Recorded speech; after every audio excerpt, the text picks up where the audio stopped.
My name is Megan Cornelier. This is my informative speech, and these are my 3 audience members.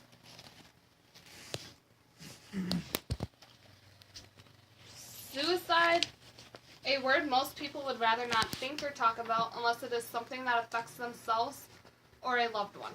Unfortunately, my family has been affected since my youngest brother has been suicidal. According to AFSP.org, suicide is the 10th leading cause of death in the United States, with 44,193 deaths a year and 121 deaths a day. Save.org states that suicide is the 2nd leading cause of death in the world, with ages ranging from 15 to 24, and that 50% of suicides are inflicted with firearms, followed by suffocation and poisoning. AFSP.org states that for each successful suicide, there are 25 other people making attempts. There are many situations in life that cause a person to have suicidal thoughts or to attempt suicide.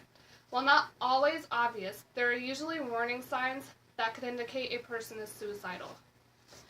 Fortunately, there are many ways to help a person who may be struggling with thoughts of suicide. There can be many reasons for a person to have suicidal thoughts, 2 of which are mental illness and bullying. According to Save.org and BullyingStatistics.org, mental illness can include anxiety, depression, post-traumatic stress disorder, bipolar disorder, and schizophrenia. These can cause a chemical imbalance which can alter how a person thinks, feels, and functions. These disorders can oftentimes become so overwhelming which can lead a person to become suicidal. As stated in Save.org, depression and suicide have a very strong link, as depression can lead to feelings of helplessness, sadness, lack of interest in daily activities. If left untreated, it is very likely for a person to have suicidal thoughts. The second major cause, bullying, happens to more than 3.2 million students, as stated in DoSomething.org. Bullying can lead a person to feel so overwhelmed and depressed, as well as feeling that there is no way out, that suicide may seem like a better option than living with it.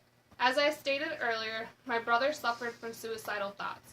He went through a point where he was suffering from severe depression and BDD, also known as body dysmorphic disorder. He became so overwhelmed that he began having suicidal thoughts. Thankfully, he gave several warning signs. According to AFSP.org and Save.org, some warning signs to look for are changes in behavior, which including sleeping too much or too little, agitation, being anxious, not eating, and withdrawing from people of significance such as close friends and family. Suicidal people may begin giving personal belongings away and may say things like, "It would be better if I wasn't here. I wish I was dead," and may begin to subtly say goodbye. It's not uncommon for a suicidal person to research ways to commit suicide, according to Save.org. As I said, my brother displayed several warning signs, such as withdrawing from family. He was sleeping excessively and eating very little.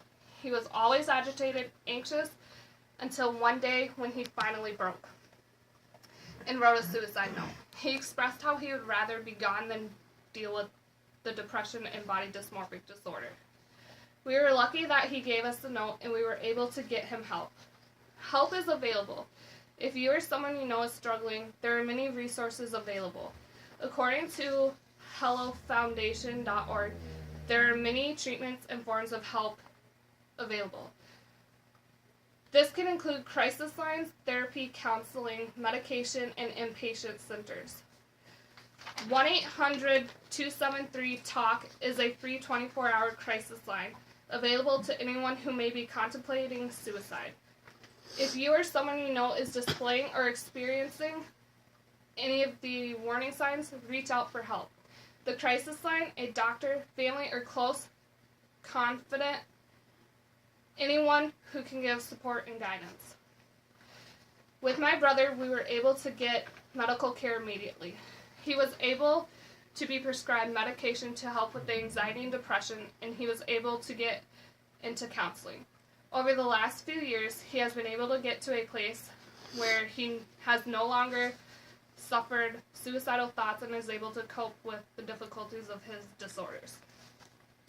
Suicide isn't always an easy topic to talk about, but it is very common and should be talked about more than it is. We need awareness in order to help those who are struggling. These are my 3 audience members.